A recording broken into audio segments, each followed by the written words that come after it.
Та бүхний амрыг ирье. Би өөрийн бичсэн хар хүн номоо та бүхэнд уншиж төлөвлөж байгаа. Гэхдээ цааш үргэлжлүүлэхийн тулд нэг зүйлтэй эхлээд танилцах хэрэгтэй байна. Энэ нь хүн хэрхэн үүссэн тухай Монгол домог юм. За би өмнө бичсэн Хиймрийн нууц товчоо гэсэн номны 31-р хуудсанд энэ томгийг одоо иш татсан байгаа. Эсвэл байршуулсан байгаа ч гэдэг юм уу. За нэг тийм жижиг сажиг ёс заншил байгаад одоо энэ ямар учиртай юм бэ энэ гэхээр нэг тийм хүм одоо гэдгийг бүтээсэн домогтой холбоотой юм гэсэн юмнууд байдаг. Тэр бүхнийг базаж одоо гэдгийг домгийг ингэж бүтээх юм бол нэг иймэрхүү юм байгаад байгаа.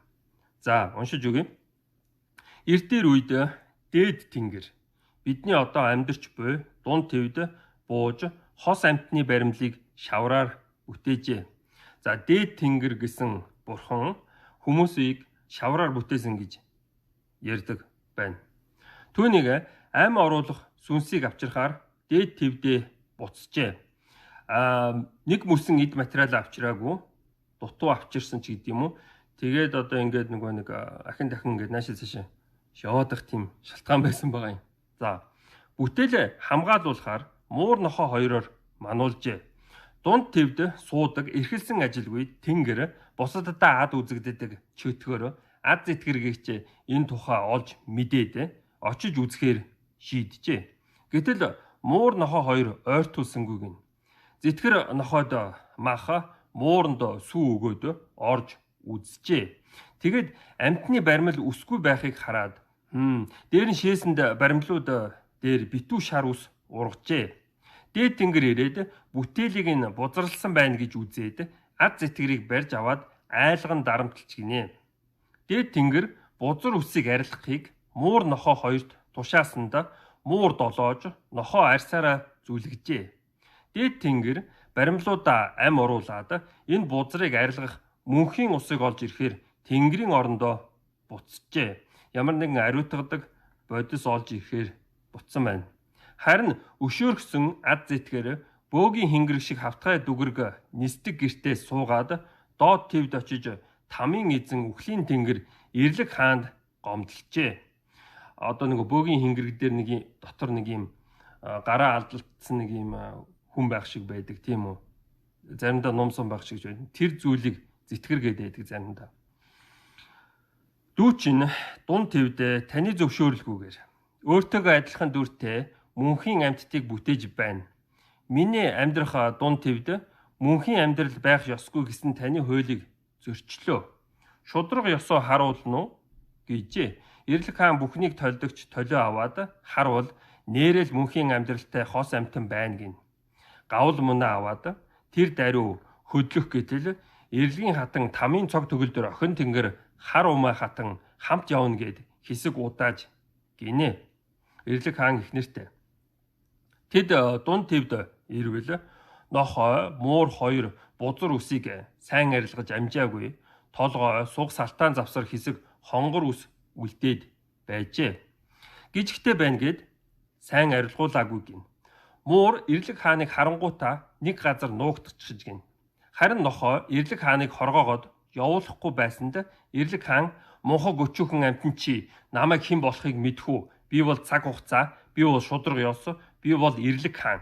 Зам тавихгүй бол сүнсгүй тонилгон шүү гэд гавл мунаа ясан мунаа далайтал умаа хатна чи ийм үнэнч өчүүхэн амтныг хороож болохгүй.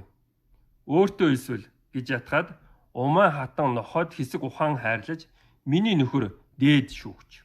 Нохой чи сүнсээ ирээдүгээ аварья гэвэл дараа төрөлдөө хүссэн сайн төрөл олох эрхийг чамд болоод чиний цаашдын үр удамд олгож бид чаднаа гэж амлаад ам орсон баримлуудыг үзэхээр оржээ. Ирлэг хаан умаа хатан хоёр авраг том бити юм гин. Тэр хоёр баримлуудыг барьж аваад гидсний голд хуруугаараа хатгаж хүйс гисэн хонхортой болгож мөнх бус болгожээ. Умаа хатан нэгийг нь им, Ирлэг хаан нэгийг нь эр хүүстэй болгож зохих бэлэг эрхтнүүдийг нь бүтээж өгч гинэ. Ирлэг хаан та нарын дотор миний цаг хугацааны жижигхэн гал дүл асах болно. Энэ дүл унтрах үед сүнс чинь минийх болно. Дүлийг унтраахгүй тулд ан хийж хоол олцгоо гэжээ. Умаа хатан та нарын дотор миний шунал тачаал хар ухаан хайрын жижигхэн галдвал асах болно. Өөрсдөө адилхан өхөөрдөм сүнснүүдийг бүтээх чадварыг би та нарт хайрлаж байна. Одтой тэнгэр шиг олон хүүхэдтэй болоорой гэжээ. Ухаанаа ашиглаж ихийг бүтээгээрээгээд доод твдээ буцацгаажээ. Энэ явдлыг дуулсан бусад 99 тэнгэрүүдийн нэг хэсэг нь сониуч зан гарган дунд твд ирж тэр хос амьтадад элдв засвар өөрчлөлт хийж адсаа өгөөд явцгаажээ. Муур дээд тэнгэрт очиж болсон явдлын талаар хэл хүргэжээ. Дээд тэнгэр мөнхийн ус авч ирвэл нохойг маш бялдууч болгочихсон байна гин. Дээд тэнгэр хэлэгнэж мөнхийн усаа газар асгаад "Хүү минь, наад бие орхиод надтай хамт дээд тэнгэрийн оронд минь оч" гэв. Эрэгтэй сүнс биеэс гарч дээд тэнгэрийн гэрлийн зүг алхвал эмэгтэй сүнс гарсангүй байрандаа суугаад байна гин. Дээд тэнгэр "Хүү минь, юу болов" гэж эмэгтэйгээс асуувал эмэгтэй "Миний дотор шинэ ам бүрлдэж байна. Би аваад явах гэхээр болохгүй юм, орхиод явах гэхээр болохгүй юм" гэжээ. Дээд тэнгэр тэдний сүнсийг авч явхаа болоод "За хүүхдүүд минь, энэ газартай амьдрдаа би та нарыг харж байх болно. Та нар минь хандаж байгаарай" гэд хүч оюун ухаанаас ойрхон зогсох эрэгтэй хүнд илүүхэн өгөөд дээд твдээ буцжээ. Эмэгтэй эрэгтэйгээс бид хоёр өөрсдийгөө хэн гэж нэрлэх вэ гэж асуувал эрэгтэй "Эцэг минь намайг хүү минь гэсэн" гэжээ. Хүү минь гэж байгаа. Тэгэхээр бид нар хүмүүнүүд юм л та гэж байгаа тийм. Хүмүүс гэсэн үг л дээ. Нохой одоо болтол хүмүүсийг муу юмнаас хамгаалсаар байгаа. Энэ домог уран зохиол, үлгэр боловч домгийн захиас гисэн юм бий. 1. Дээд тэнгэр их үрийг салгаагүй тул хүн чи бүү салга. 2. Аз итгэр буюу чөтгөрөөс болж хүн үстэй болсон тул хүний үс бузар гэжээ. Айгүйх үстэй хүн байх юм бол энэ нэг л бузар хүн байна гэж. 3.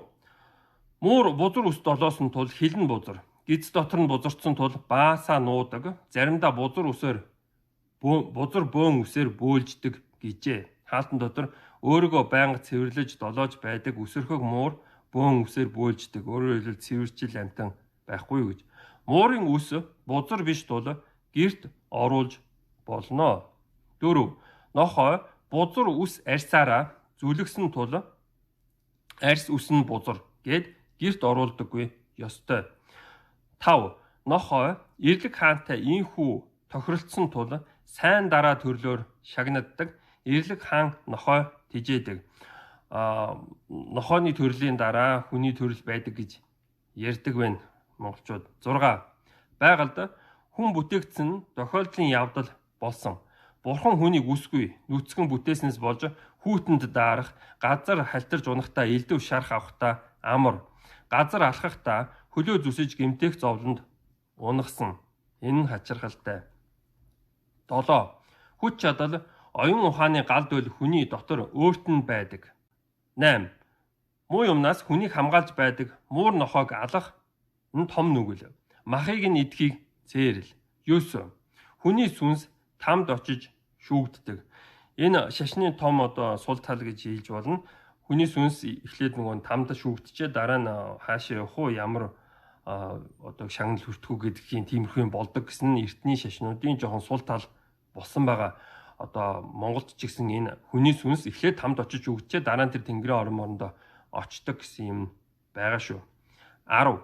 Хүн бүтээгдэхдээ чөтгөрөөсч тэнгэр бурхтаас ч адис авсан. Хүн 99 тэнгэр бурхтын бүтээл. За тайлбар, нэмэлт тайлбар 1. Нэгдүгürt юу байсан бэ гэж байгаа. Дээд тэнгэр их үрийг салгаагүй тул хүн чи бүү салга гэсэн маа. Хулганы гөлчгийгөөс баавгайн бамбуур хүртэл ихийн хайр халамж үгүй болоо нас бий гүйцсэн амтан болдоггүй нь хорвоогийн жам. Энэ хөхтөн амтны жам. Монгол хүн аливаа нялх амтны махыг идэхийг нүгэл гэж үздэг. Энэ нь хүн чанарын нэг илрэл гэдэг. Дээрх домогт мөн бодит амьдрал дээр хүнийг сайн мансан нь нохой юм аа. За өнөөдрийн үед нэг юм байна. Анхаарал тавьсанд баярлалаа. Тэгээд энэ хүн тэгсэн Монгол домогтойгоо эхлээд танилцах хэрэгтэй байсан юм аа.